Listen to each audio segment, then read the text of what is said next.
Well, good afternoon, everyone. I'm Dan Hewitt from the Office of Communications, and welcome to NASA's Johnson Space Center.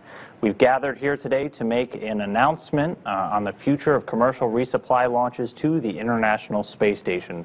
As you can see, I am joined today by Ellen Ochoa, the director here at NASA's Johnson Space Center, Sam Shamimi, the director of the International Space Station Division at NASA headquarters, Kirk Shireman, the International Space Station Program Manager, and Julie Robinson, the Chief Scientist for the International Space Station Program. Now, each participant is going to make opening remarks, and then we will open it up for your questions, first here in the room, and then for those on the phone. With that, I'll hand it over to Dr. Ochoa to kick it off. Thank you. I'd like to welcome you all to NASA's Johnson Space Center. That includes everybody in the room, as well as those of you watching on NASA TV and listening to us on the phone. Thank you for joining us today for an important announcement. NASA is committed to advancing human spaceflight, and our team here at Johnson is at the heart of that mission. To achieve the seemingly impossible, we must be lean, agile, and adaptive to change. This philosophy is applied to every facet of human spaceflight that we touch today, from the International Space Station and Orion to the various technology development programs that are laying the groundwork for our journey to Mars. Today's announcement focuses on the International Space Station, which for more than 15 years has served as a laboratory to advance scientific knowledge that will enable future exploration and benefit the lives of people on Earth. A lot of work is done by many talented people, both inside and outside of NASA, to make sure we get the most out of this one-of-a-kind facility. The space station remains a blueprint for global cooperation, with partner space agencies around the world working toward common goals of space exploration. And a new commercial space market is continuing to take shape, a robust destination for commercial scientific research, technology development, and human and cargo transportation. With that, today we are announcing the next chapter in the public-private partnership with American companies to ensure that NASA maintains the capability to resupply the space station from the United States through 2024. All right, thank you, Ellen. And with that, I'm going to hand it over to Sam Shamimi. Again, he is the Director of the International Space Station Division, all the way from NASA headquarters, joining us here today in Houston. Thanks, Sam. Over to you. All right, thank you, Ellen and Dan. First of all, it's good to be here in Houston today to announce the awardees for CRS-2. 7 years ago, when NASA announced the first ISS cargo resupply contracts with Orbital and SpaceX, we introduced a new way of doing business that takes advantage of the strengths of the American aerospace industry and the fixed-price commercial services contracting. To date, our CRS-1 commercial providers have delivered over 35,000 pounds of research, crew, and maintenance hardware to the space station. Though it has not been easy by any measure, both our CRS-1 providers have experienced launch failures and are in the process of recovering. NASA and our industry partners have learned valuable lessons from these failures and the recovery to flight. As we look forward to continuing commercial cargo missions to the space station, we are also working with our commercial crew industry partners to deliver American and international crew members to the space station from the United States. By taking advantage of the U.S. industry strengths and leveraging commercial contract mechanisms, NASA is able to focus its resources on expanding human presence into deep space, including a journey to Mars through cislunar space. Commercial cargo, along with commercial crew, are major elements in enabling the growth of a low Earth orbit commercial market opportunities, both on the supply and the demand side. A little bit later, Julie will highlight the research that has been enabled by turning over access to low Earth orbit to private industry. The National Lab, via CASES, has been able to take advantage of the access to space station that commercial cargo providers have provided to really expand the private and non-government, non-NASA government use and research on board the space station. Now, I'd like to announce the CRS awardees, if that's all right with everyone, in alphabetical order. First, Orbital ATK of Dulles, Virginia, Sierra Nevada of Sparks, Nevada, and SpaceX of Hawthorne, California. These contracts begin upon award, each contract guaranteeing a minimum of 6 missions. However, as of today, we have not yet ordered any of those missions. Through these multiple awards and the contract delivery flexibility and indefinite delivery and indefinite quantity nature of these fixed-price commercial services contracts, NASA and CASIS will be able to take full advantage of this amazing international endeavor, the space station, to meet NASA and the nation's goal in exploration and the development of the commercial market in low Earth orbit. All right, thank you, Sam. Now we're going to go to the International Space Station Program Manager, Kirk Shireman, so he can share more details and the service options for these contracts. Kirk? All right, thanks, Dan. It's great to be here this afternoon, and it's really a pleasure to make these announcements and get on with the business of the International Space Station. The Source Selection Committee carefully evaluated all the proposals. Based on that evaluation, the selection official chose the proposals to provide the best value to meet NASA's requirements. And those requirements allow us to resupply the space station through the year 2024. I want to emphasize the reason we're here is not just to talk about the contracts, but also to talk about what these contracts enable. It's really important. It's very, very important that we continue on the work that we're doing on ISS, and these contracts will enable us to do that. Science and research in that unique laboratory that only we can explore outside of the Earth's gravity. The ISS will allow us to advance humans' presence deeper into space. All these things really are enabled by these contracts. We use the knowledge gained from our CRS-1 or Commercial Resupply 1 contract and applied that knowledge to our requirements for CRS-2. When we awarded CRS-1, we were learning how to operate the ISS without a space shuttle. Of course, we'd been flying the ISS for a while with the space shuttle, and it took us a while to learn the new contracts and how to write them appropriately. What we learned was a lot of times we actually volume out, was what we say. We actually will fill up the volume of these Commercial Resupply 1 vehicles, but not really use all the mass capability. And so we've added a requirement in CRS-2 so that we will measure both the volume and the mass and use these vehicles more efficiently. CRS-2 vehicles allow the delivery of larger amount of cargo in a single flight. Basically, it's reduce the total number of missions. That's important for a couple of reasons. One is it's more efficient in terms of our crew time, and that's a precious resource aboard the ISS. When the crew's unpacking and repacking cargo, that's time that they're not spending doing research. Also, it's important basically because comings and goings of vehicles is really time-intensive, just monitoring the approach and departure of the vehicles. With the CRS-1 contract, we issued task orders when the contract was awarded that provided a dollar figure for 20 metric tons of cargo. That was the original requirement in CRS-1. CRS-2 contract's a little different. We have more mission types, which allows us more flexibility. And it'll take us all some time to determine the right mix of flights and missions to meet our needs. So again, we haven't issued any task orders yet, but we'll begin to work with the contractors, the awardees, to determine which missions best meet our mission needs in any given year. Another key difference about CRS-2 is an insurance requirement to cover damage to government property during launch services, re-entry services, transportation to the vicinity of the ISS, and also actually docking and undocking from the ISS. We added additional constraints on milestone payments to ensure that sufficient progress is being made on station integration before we award those milestones. CRS-2 will also require cargo processing pre- and post-flight. NASA provided a single set of requirements for resupply services, but offerers were allowed, first they were required to meet those requirements, but they were allowed optional capabilities and mixing them in a manner they choose. Basically what happened is offerers were allowed to bid different types of missions in order to meet these requirements. Each company's missions are unique, and that's one of the great things about this contract. NASA can select any mix of missions from those companies' offerings that best meet ISS missions or ISS requirements for a given year.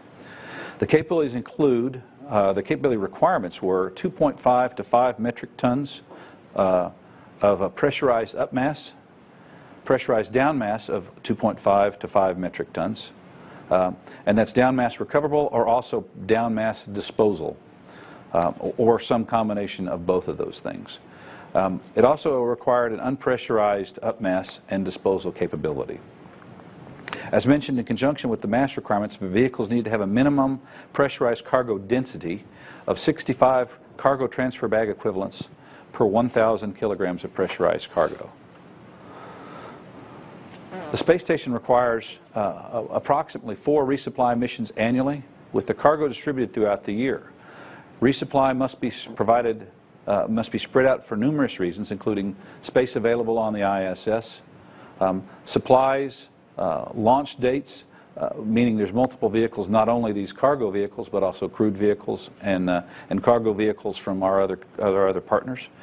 Time commitment from the crew, and like I said, traffic to and from the International Space Station, which again, it's other vehicles, but it's also port utilization. We only have a few ports for berthing and for docking. And finally, and most importantly, to support our scientific needs aboard ISS. Packing supplies aboard the ISS is really a time-consuming process, and there's no one there but our astronauts, who are also our researchers, to accomplish these tasks. That means that we're taking, anytime we're packing and unpacking a vehicle, we're taking away time from the valuable research and utilization we do on ISS. Therefore, we wanted to be as efficient as we could with that process. So let's talk about some of the specifics of the proposals.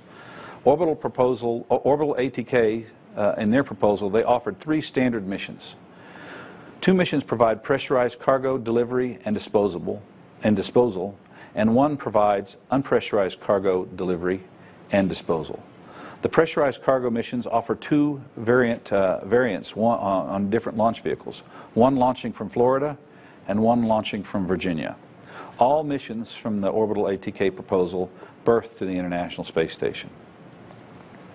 Sierra Nevada proposed 2 standard missions. Both of these missions provide pressurized cargo return and disposal, as well as unpressurized cargo delivery and disposal. These missions, both types of missions, launch from Florida. One of the missions has the ability to dock to the ISS, and the second has the ability to berth to the ISS. SpaceX proposal offered 2 standard missions. Both provide pressurized cargo delivery and return, as well as unpressurized cargo delivery and disposal. The missions both launch from Florida. 1 mission type docks to the ISS, and 1 mission type berths to the ISS. With all that in mind, it brings us to cost. The total cost paid under the contract will depend on which mission types are ordered. When we're ordering these services based on our current estimate of the space station needs, and like I said previously, it really provides a flexibility to NASA and the International Space Station program to order up the type of the mix of pressurized, unpressurized, return, and disposal that we need at any given time.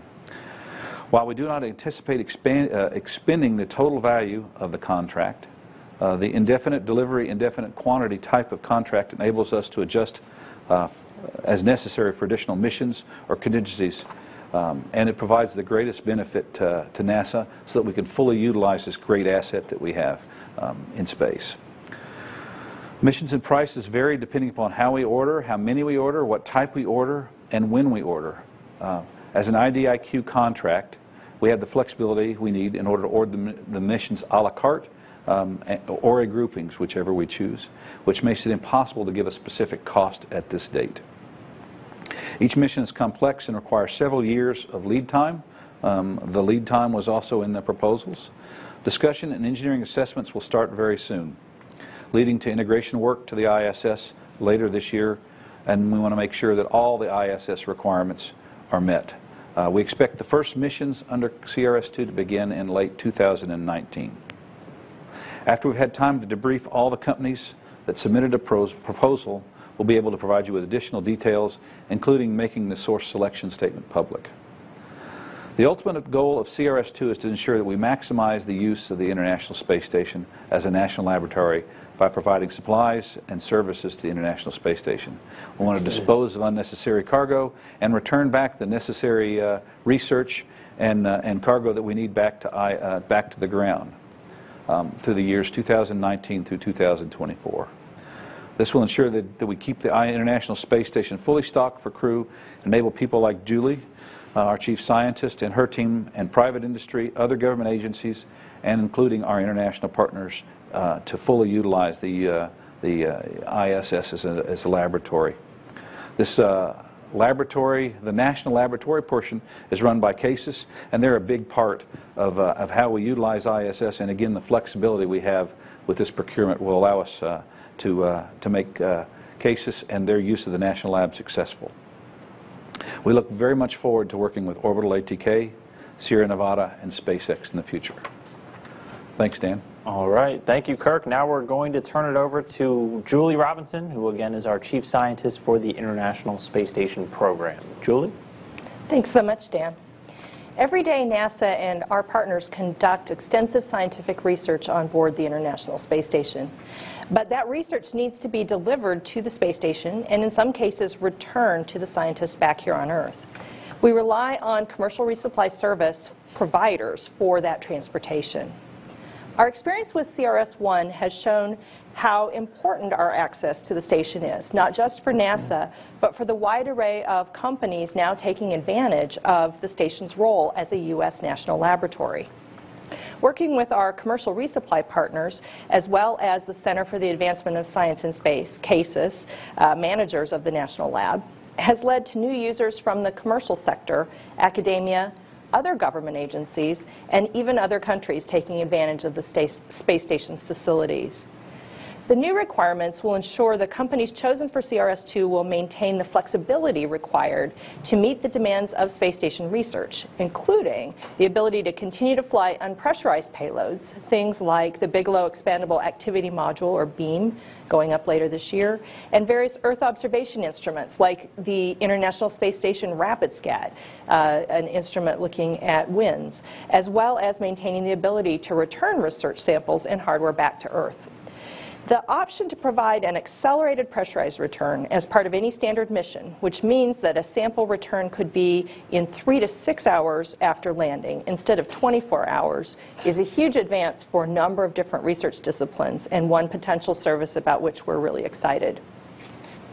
CRS-2 resupply missions will also overlap with our commercial crew program, which will enable us to add a 7th astronaut to the space station, significantly increasing the amount of crew time we have to conduct research. The CRS-2 companies will deliver that important cargo, as well as the research and the supplies for the additional crew members. We, and that is the scientific community that's not limited to just space science, but extends to physical science, biological science, earth science, astrophysics, and more.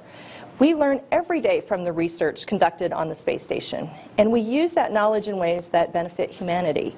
Some benefits are immediate and tangible right here on Earth, and some pay dividends by enabling us to continue exploration, moving humanity deeper into space and inspiring us all.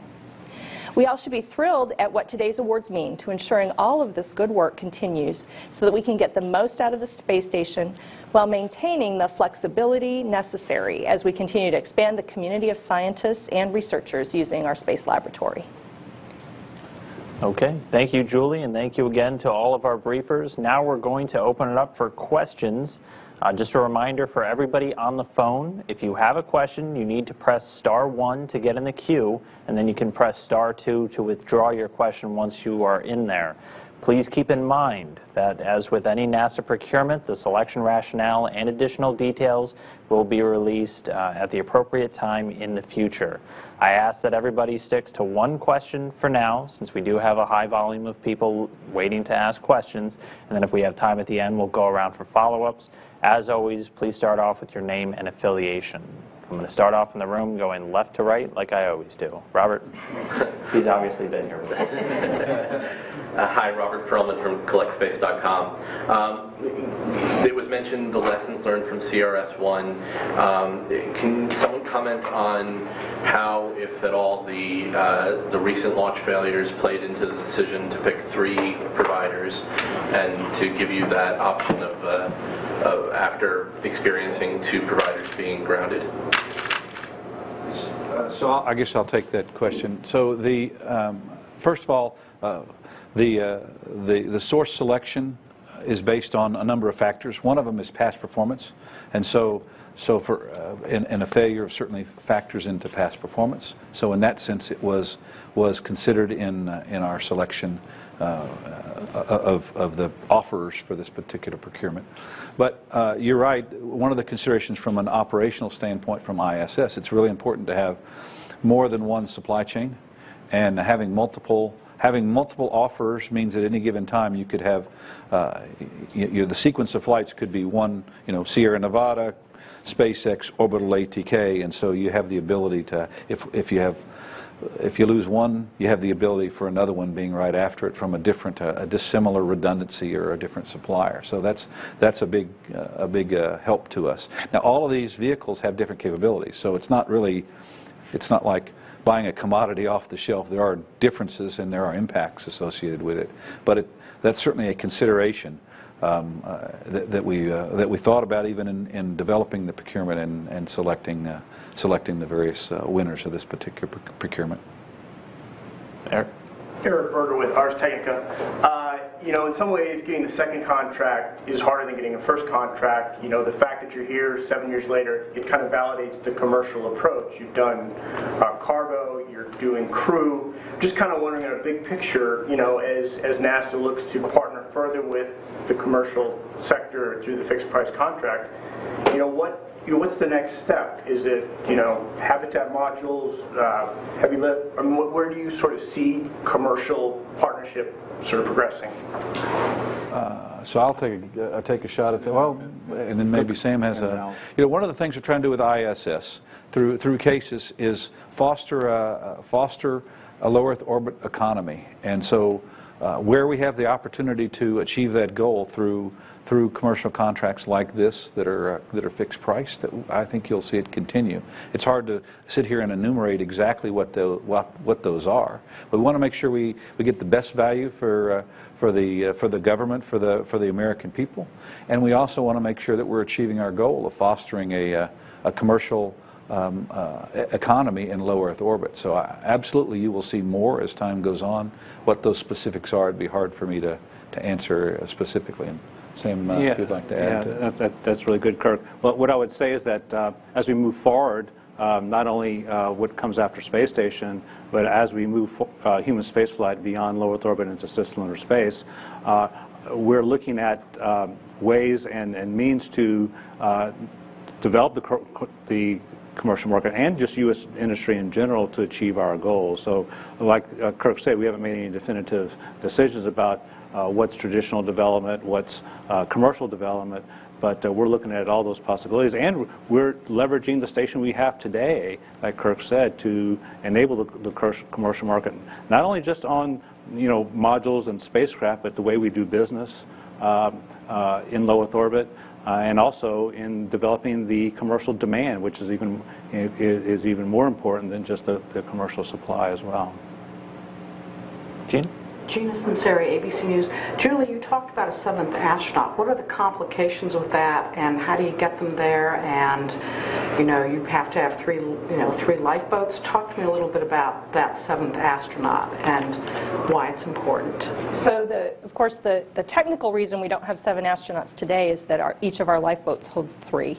And so you can't efficiently have lifeboat capacity for 7 crew members. So once we have commercial crew, that will allow both transportation of 4 crew members up to the space station as well as return of 4 crew members in a lifeboat function. And so that's what lets us bring the space station to its actual original design, which was to have 7 crew members.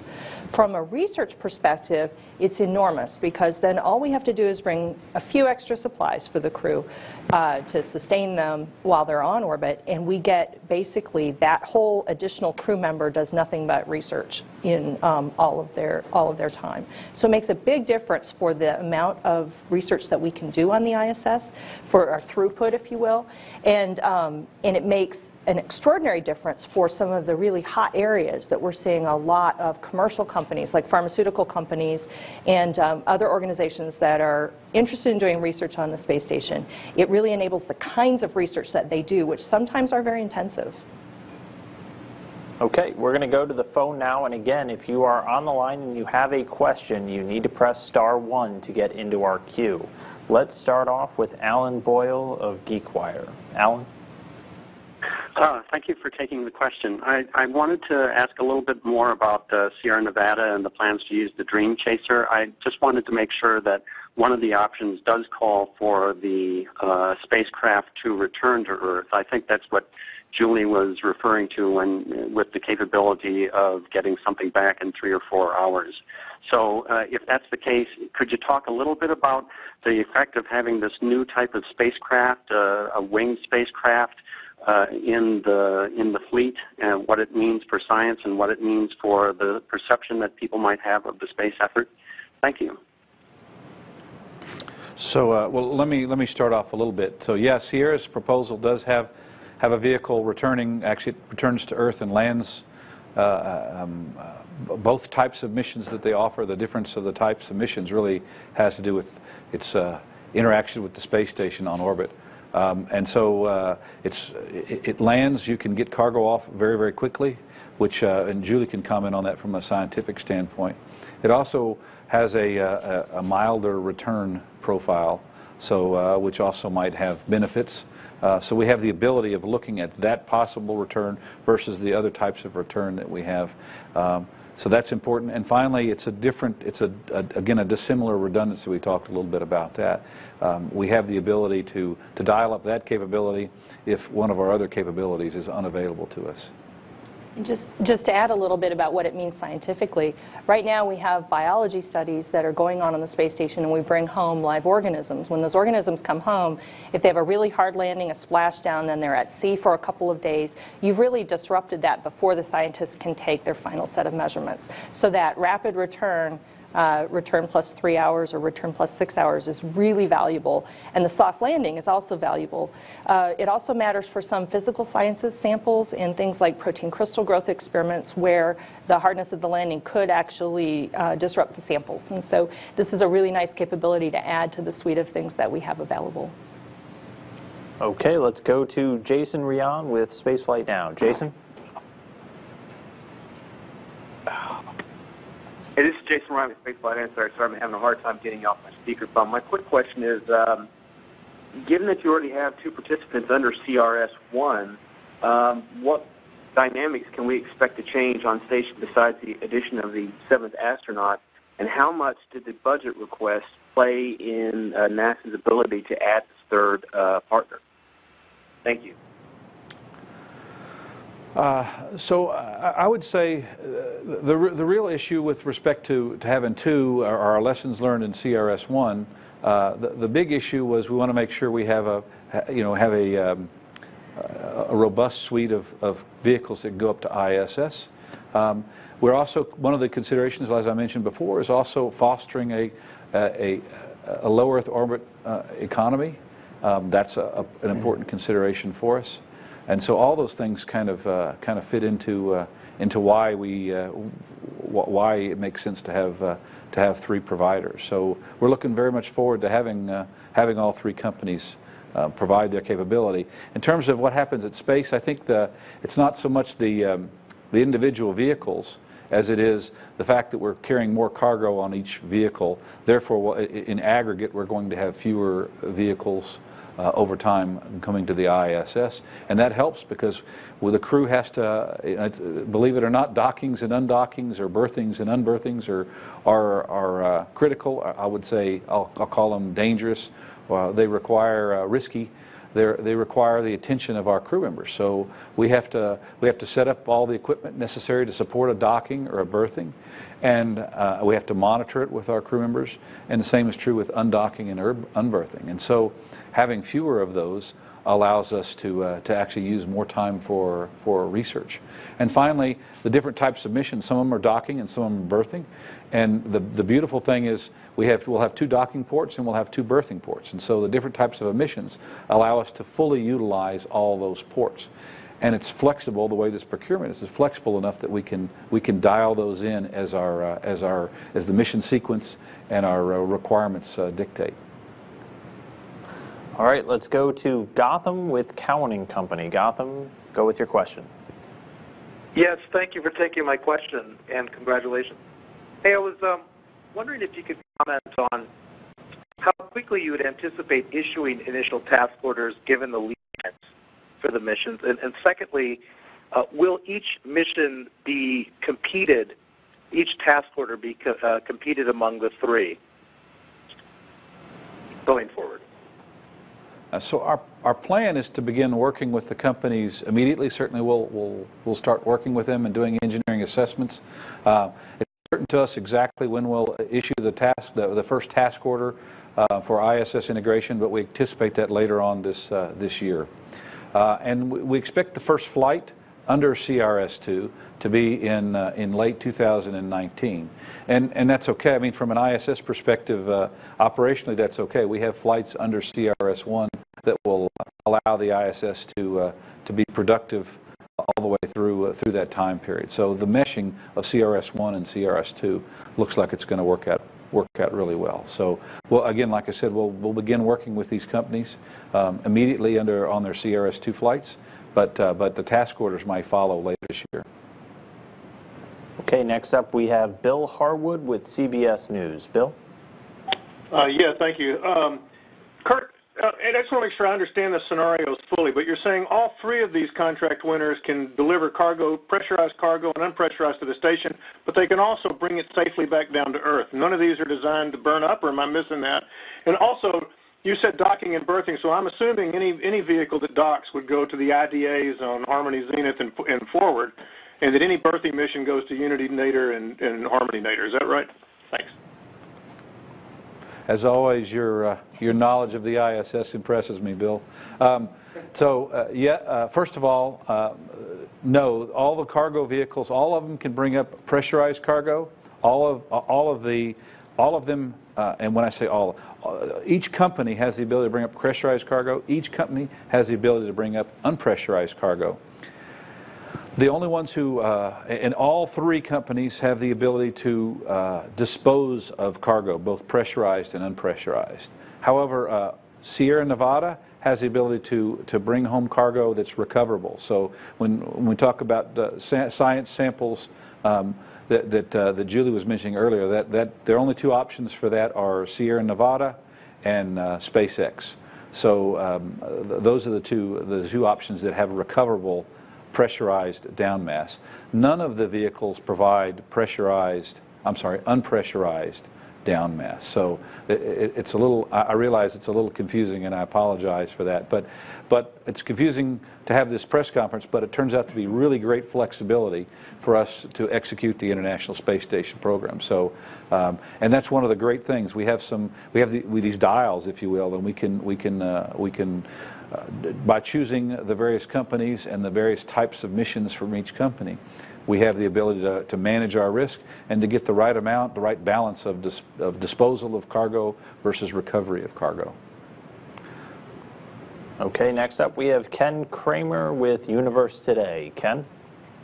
Hi, thank you, and thank you for doing this. I wonder if you could talk a little bit more about SNC. I'm wondering, did you pick them specifically because they can land on the runway in a few hours, or is it more to have the redundancy with with a third cargo provider? And also, can you provide an update on the next mission or two that you're planning to the ISS? Thanks.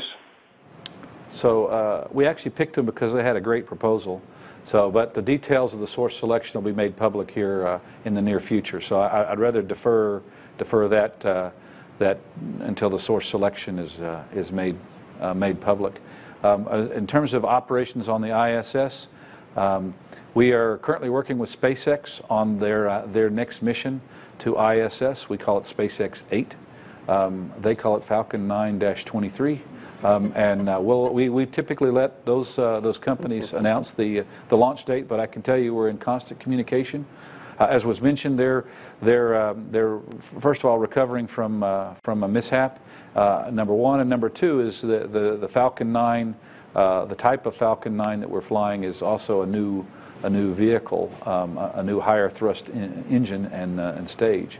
And so not only are they recovering from the incident, but they're working through basically a modified vehicle. So they've flown that once. They flew it in December very successfully, and as you probably noticed, they landed the first stage back on the ground in Florida. They're looking at the data. We're actually the third flight of this full thrust rocket, so Falcon 9-23 or SpaceX 8 is the third flight of this new type of rocket. And so we'll let SpaceX identify the launch date, but we're working with them, and it certainly meets our requirements. Orbital ATK is going to fly, and we call it OA6, so it's Orbital ATK 6. Will launch from Florida. Right now, the launch date from that is March 10th, and that appears to be on track. The Orbital 5, which I apologize for the way we number things, but is the subsequent orbital flight, and it'll be out in the summer time frame. We don't have a definitive date on that, and that flight will be on an Antares 230 rocket from Wallops Island. So I can tell you right now, things are going really well on orbit. We're preparing for a spacewalk tomorrow, and we're prepared to have SpaceX 8 and Orbital ATK 6 arrive to the space station here in the near future. All right, next up we have Irene Klotz with Reuters. Irene? Hi, thanks very much. I have a couple questions for Kurt.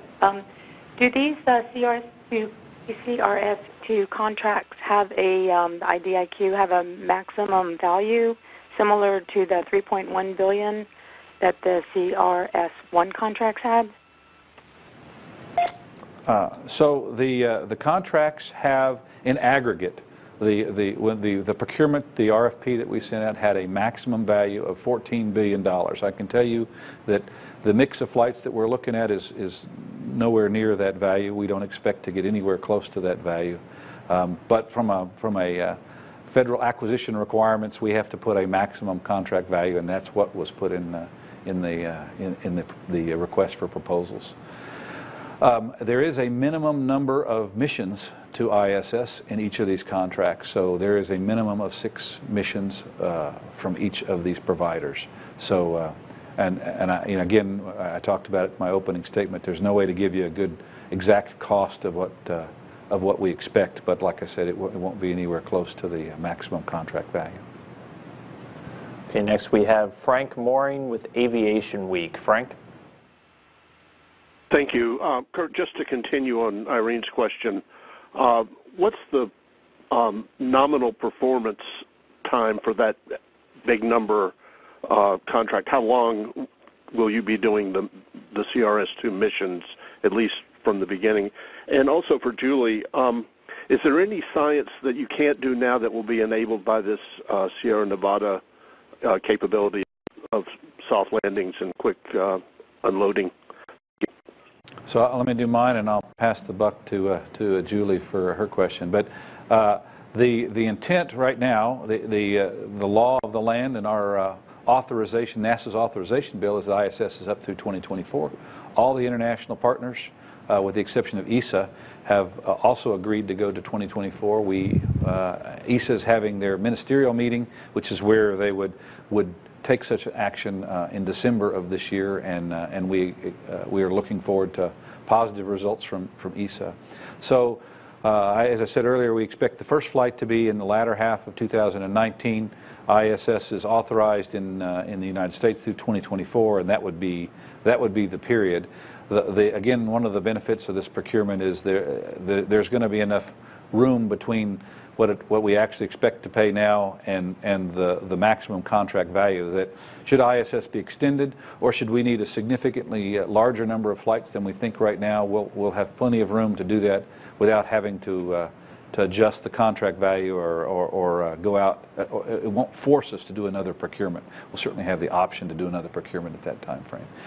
None of those things are definitive at this point. I'm just telling you what our options are relative to what we would happen out beyond 2024 and beyond. And to give you some examples of the kinds of science that we can't do today that we will be able to do, there are a whole bunch of different aspects of this new contract that are really appealing for science, but the big one that stands out to everyone is the R+3 or R+6 return, that return within 3 to 6 hours of the samples to the scientists and within 3 to 6 hours of landing. And some examples of some things we can't do today, definitely all the things that we're doing with living organisms. Some things don't matter as much as others. So we have a live rodent return coming up on a future mission where it doesn't matter because we're looking at bone, and bone doesn't change that fast. But of course, there are a lot of reasons to use animal studies to look at things like balance or sensory motor effects, and those are going to change so rapidly on return that we need to have the animals back right away. Also, cell biology, microbiology, plant studies, all of those organisms start adapting immediately on return to gravity. And so to be able to look at the genetics of what actual genes are being expressed in a plant when it's not in a gravitational field, to get those kinds of measures, you really need the samples quite rapidly. Another area that's important is there have been a number of studies where we looked at microbial virulence, and that virulence was maintained even when the microbes returned to Earth for a period of time. Some of that work was done on shuttle, where we got the samples back within 3 to 6 hours. And so we haven't been able to reproduce all of those studies or extend them until we have this rapid return capability. So those are just some examples of some of the really high-profile work. Okay, next up we have Jeremy Cox with the Daily Times, and I'd just like to remind our phone bridge, please, just one question each for now so we can make sure everybody gets a chance. Jeremy? Hi, thanks for taking my question. I was wondering if you could help me understand a little bit better how the Orbital contract will work between using the facilities in Virginia and Florida. Will those just be chosen, you know, kind of case-by-case basis, or what's happening there? So the contract, the proposal by Orbital allowed a mission type, 3 different types of missions, but for pressurized cargo they allowed a mission type that would launch from Florida on an Atlas rocket, or from Virginia, Wallops, Virginia, on a Antares rocket, and it's up to NASA to decide which of those vehicles. Now the vehicles have different capabilities, and so again, it's about what are our needs. They have different capabilities and different costs, and so we have the ability, as time goes on, to evaluate what we need and make that selection. You have to make that selection years in advance, according to the template. It takes a while to build and test a rocket before you're ready to fly it. So what we expect to do is evaluate that. Like I said, we're starting our assessments here in the very near term with these companies, and we'll look at what our requirements are out in those years and make a decision. But it may not be the same rocket and the same location every time. We might very well decide to buy a few flights from Wallops and a flight from Florida. We'll just have to see as our work and assessments with these providers continues. Okay, next we have Dana Hull with Bloomberg News. Dana? Yes, hi, thanks so much for taking the call. So since each company gets a minimum of 6 missions, is it fair to describe this as a straight 3-way split, or the monetary amounts could differ wildly? And I guess, you know, part of the monetary equation is what the costs that each company bid. So I just want to make sure that I'm characterizing this correctly. Yeah, the contract has a minimum of 6 missions per selectee. So in that sense, everyone is going to get the minimum. It is likely that we will buy more than 18 flights. So we have three winners, and if we need more than 18 flights, then we'll talk about what happens on those flights. So depending on how you're looking at it, whether or not it's a split. Also, the cost from each of the providers, or the price offered by each of the providers, was different.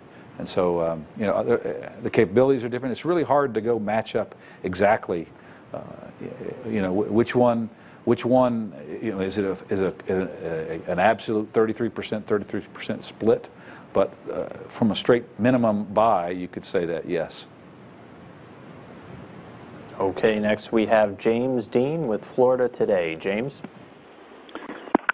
Hi, thank you. Because the Dream Chaser has not flown yet, is it subject to any test flight requirements before it begins its contract missions? And I also wondered if there might be any changes to the incumbent vehicles that would be noticeable, for example, something like Dragons landing on land instead of water, or anything like that. Thank you.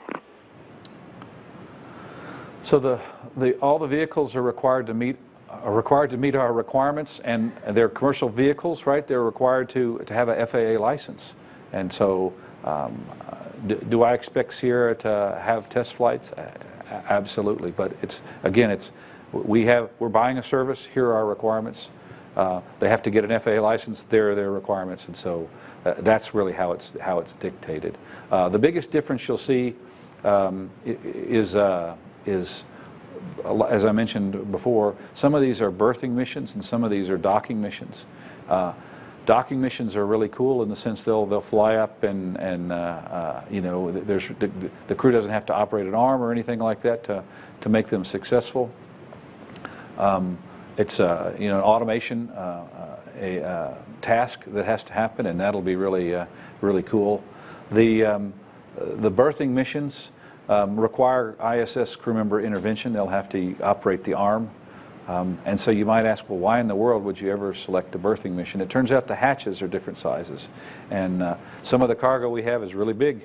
And so berthing hatches are very, very large, and we have the ability to move racks in and out through a berthing hatch. Docking hatches are really about the size of a human. So it's really, again, what do we need in terms of a mix at any given time for on-orbit ISS. As far as the details of the proposal that of that about water landing, land landing, and so on, there are some that talk about a land landing, and I don't know how much detail we're allowed to talk about their proposals at this time. So let me defer the answer to your question here a little bit, and we certainly will provide it shortly. Okay, next up we have Stephen Clark, Spaceflight Now. Hi, thanks for taking my question. I was wondering if maybe Kirk could refresh my memory on how many flights have been awarded to SpaceX and Orbital ATK under the CRS-1 contract. Is it still 15 and 10 respectively? And do you expect to issue any more task orders under CRS-1 in the coming months to bridge any gap that may be between CRS-1 and the first CRS-2 mission? Thanks. Let's see. So the answer to the second question is yes. We here in December signed a task order with SpaceX for a flight to bridge the gap, if you will, between CRS-1 and CRS-2, and we have a proposal in our hands right now from Orbital under CRS-1 for some flights that we're still evaluating. So the second question, the answer is absolutely yes. As far as the specific numbers, I don't have the data here, and rather than go from my memory, I'd rather I'll take a note here, and we'll get that answer to you here just a few minutes after we're done. It's public record. We'll be happy to provide that. I just, rather than quote it off my brain, I'd rather get you the exact number. All right. We had a couple drop off the phone bridge, so again, if you do still have a question, you haven't asked one yet, please press *1 to make sure that you are in our queue. All right, next up, let's go to Khaled Henry with Via Satellite. You're up. Hi, my question is about CubeSat launches, mainly from the International Space Station. That's been something that's grown in popularity recently. Does the new contract take into consideration at all requirements for satellite launches from the ISS? Yeah, the new contract is silent on that, but today under the CRS-1, as you know, we're flying up deployers and launching not only CubeSats, by the way, we're launching other deployers. In fact, we just launched another deployer on the last orbital flight here that's currently berthed to ISS, called KBR. So yes, I expect that ISS will continue to deploy CubeSats and other small satellites. They'll be both for NASA research, but to a large extent they'll be for commercial entities through our national lab and cases. I expect that to continue and to and to grow. But it wasn't directly addressed in this contract. It's one of our goals, as I mentioned earlier, to foster a low Earth orbit economy, and as we all know, CubeSats are a growing portion of that low Earth orbit economy. All right, we're going to bring it back here inside the room real quick. We do have some time for follow-ups. I think, Robert, you had one real quick. Robert Perlman with CollectSpace.com again. It was mentioned that under CRS2 you have increased mass on all 3 vehicles. Dream Chaser is new. Can you clarify the Cygnus is the same expanded Cygnus that just launched on Atlas that's on station now, and what does that mean for Dragon? Is there a new Dragon or a new cargo Dragon that offers more mass, or is it just taking advantage of more capability? There was a minimum, I mentioned it, 2.5 to 5 metric tons of cargo that they had to meet in order to go to, in order to compete for CRS2, and all of them met that. So, and I would tell you the missions are different. For instance, Orbital ATK, their capability to lift from Florida on an Atlas is different than their ability to lift from Antares from Wallops, and so there really isn't a crisp answer to your question. The requirement, the Dragon that's going to go, they offered a mission that docks to ISS. So is it different? Yes, I expect it to be different, but they're that's the exact details of the differences is probably something that those companies ought to talk about. Okay, and we do have a couple more that hop back on the phone bridge. Let's do Marcia Dunn with the Associated Press. Marcia. Hello, for Kirk, did I understand correctly in you saying that Sierra Nevada would have the option of launching either from Cape Canaveral or Wallops on the 2 different rockets? And does that mean that it will be just as flexible in where it can land on a runway? So the Dream Chaser, the Sierra Nevada proposal, launched only from Florida. So they did not offer to fly from anywhere else and anything other than a specific Atlas rocket. That was their proposal. I have heard Mark Sirangelo talk about the capability of Dream Chaser to land in lots of places. You can probably ask him about where it might be able to land, but I'm told it's quite capable to land in lots of places. For us, Julie likes her samples really quick, as you heard, and you know we don't have at the Dulles Airport, we don't have that many labs, so most likely it's going to land. And by the way, the air traffic controllers would hate us landing there. So. But what most likely will land in Florida, right close to where our facilities are. You know, so let me not comment too much on the capabilities of that vehicle, other than to say that rocket's going to launch from Florida, and we're going to land it close to our facilities to support our research recovery on board from that vehicle. All right. Next up, we have Ken Chang with the New York Times. Ken. Hi. Thank you. Kirk mentioned 4 flights a year, so from 2019 to 2024 is 5 years, and that's 20 flights in total.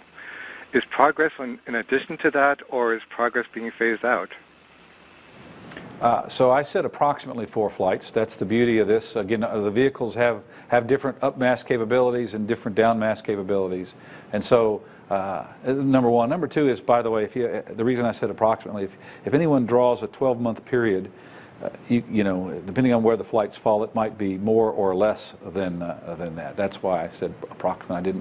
I didn't want anyone to go beat me over the head about, hey, it's 5 flights and you said 4, but or 3 and you said 5, and so in general we expect 4 flights.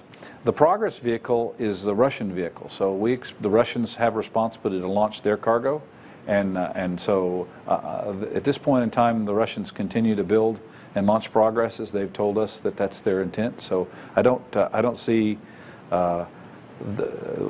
anything happening with their Progress, and this procurement really has no impact on the Russian ability to launch cargo to ISS. All right, now we have Frank Mooring with Aviation Week. Frank. Thank you again. Kirk, I believe Sierra Nevada had a separate cargo module, kind of like a trailer behind the lifting body shape. Is that part of this this contract, and how would you use that new capability or planned capability? Thank you. Yeah, again, let me defer to Sierra Nevada about the specifics of their vehicle. I can tell you that they have the ability to carry the required amount of unpressurized cargo, and so the pressurized cargo will go inside the pressure part of the pressurized part, and we have the ability to meet our unpressurized needs through their vehicle design. So that's probably the most I could say at this point in time. It's a very capable vehicle, and we're really looking forward to having that in our suite of capabilities to carry cargo to the ISS. All right, I'm going to bring it back into the room real quick for follow-ups. I think, Eric, did you still have one? Yeah. So you talked about Eric Berger with Ars Technica, you talked about the landing capabilities of Dream Chaser, and you were going to probably put that back in Florida. The SpaceX and the Dragon, will that land somewhere? Do you have an expected location for that? And then how long, I think the 3 to 6 hours return time you mentioned in terms of getting samples was Dream Chaser. How long until you can get stuff off of the Dragon? The Dragon right now, the proposal was landing plus 6 hours for early capability, which is not all of their cargo, but early. So we'll look forward to that capability. They have in their proposal they had a land landing and a water landing, and again it depends on the type of mission that we choose to buy. But in either case, we'll have the ability to have a 6 hour. I think the land landing we actually have a 3 hour recovery capability as well. So again, I have to tell you, I'm really excited about the suite of capabilities that we have, and our ability to go select these different types of missions. It's really going to allow us to greatly increase our flexibility and our utilization of ISS. Gina? Dr. Ochoa, you're recruiting a new class of astronauts. What kind of message does this send to them about what they'll be able to do when they come to NASA? Well, as we've talked about in this recruitment, there's a variety of vehicles these new astronauts may fly on. We certainly want them to fly on the International Space Station. And of course, we have a couple of U.S. vehicles in development to do that, as well as continuing with the Soyuz. And we have Orion in development. And this resupply is saying, hey, we have the capability, we've made all the plans to make sure that we can have a total of 7 crew members, 4 that would fly up on a U.S. capability when commercial crew is done. And so it's all part of the picture of being able to support ISS in the future. We'll take a few more follow-ups from the phone. Let's do James Dean from Florida Today. James? Hi, thanks again. Mr. Sharman, would it be correct to say that these awards complete the fleets of vehicles that will ever visit the ISS, at least as currently anticipated with operations to 2024? Are there any others, domestic or international, that could come into the picture? Thanks. Yeah. So domestically, I can answer right now. We have no other vehicles. We have the commercial crew vehicles. We have these cargo vehicles, the cargo vehicles under CRS-1. We have HTV, which will continue. Is also important ability for carrying cargo to the ISS, and they will continue, which is provided by the Japanese Aerospace Exploration Agency. So that is our extent of what's planned at this point in time. I really hate to use the word complete, because who knows what the future will hold. But that is the only thing we have planned at this point in time. As for internationals, the Russians have talked about a number of vehicles that they have plans to go build, and number one. Number two is the Russian philosophy has been evolution. So the progress that was just launched here at the end of last year was a new progress, and so I really don't want to speak for the Russians. There is a possibility there might be other vehicles from them, but you'd really have to talk to Roscosmos about the specifics of their plans. Okay, now Irene Klotz with Reuters. Irene? Thanks. Kirk, can you say anything about now why Boeing was dropped back in November? They were quite public about the decision. And any reason specifically for the delay in the first flights under the new contracts from 2018 to 2019? Thank you. Yeah, relative to Boeing, I'm not sure what I can say at this point in time, so I'd rather defer that. At the right time, we'll be able to discuss that further, but we have to have briefings with all the offers, and so if I can, I'd like to defer answering that question, but promise to answer it in the future. Let's see, and can you remind me the second part of your question? About the change of the target launch under the first CRS-2 contracts from 2018 to 2019. Yeah, I'm sorry. Yes, the delay. So why? Well, we delayed this procurement a number of times. One, it was very complicated. We had multiple offers, as you know, and it took us a while to go. And we've been talking about the different mission types of the vehicles, and it just turned out to be a really complicated process.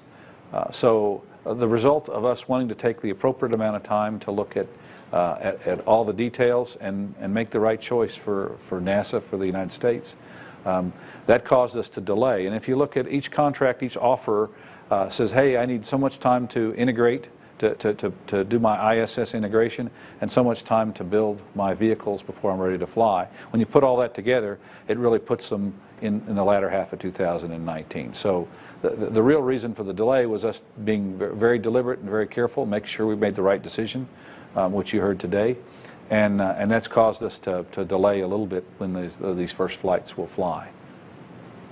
Okay, we have time for just two more from the phone. Let's first go to Gotham once again with Cowan & Company. Yes, thank you. I was wondering if you could comment on how dynamic pricing will be. For example, if you were to order the same mission from one of the contractors multiple times, would you anticipate that the price would step down over time? And as you issue task orders, are you going to compete them among the contractors and award them based on kind of best price? So the price of the various offers is really, you know, at this point in time, we're not ready to release that. I don't know that we'll ever be. You know, some of that's competition sensitive. So it's hard to directly answer your question. Plus the fact that each mission type and each provider is different. There is not really going to be an apples to apples comparison. As we go forward and issue task orders to buy flights, first of all, we have a minimum requirement for each of the providers, so we can guarantee that we will buy 6 from each one of those providers. Beyond that, again, and even within that, between now and 2024, as we're going to decide which type of mission do we need at any given time. So price will be a factor, but it's only one of many, many factors. And so I don't see it as, it's not like going out and buying gas from a gas station. You just find the cheapest one and go buy it. It's much more complicated than that. So, but price is absolutely a consideration. But really, you know, like I said, it's one of 6 or 7 different factors, and not the driving requirement. All right, and lastly, we will go to Ken Chang with the New York Times again. Ken?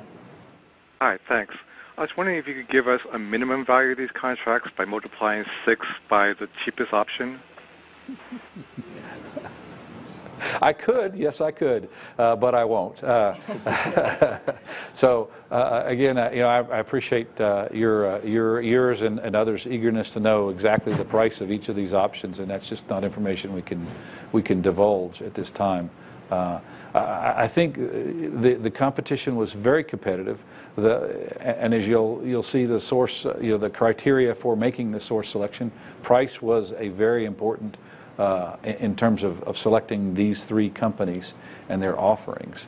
But they're so diverse in the capabilities. You know, the only thing I'll tell you right now is way under, significantly under the maximum contract value that I mentioned earlier.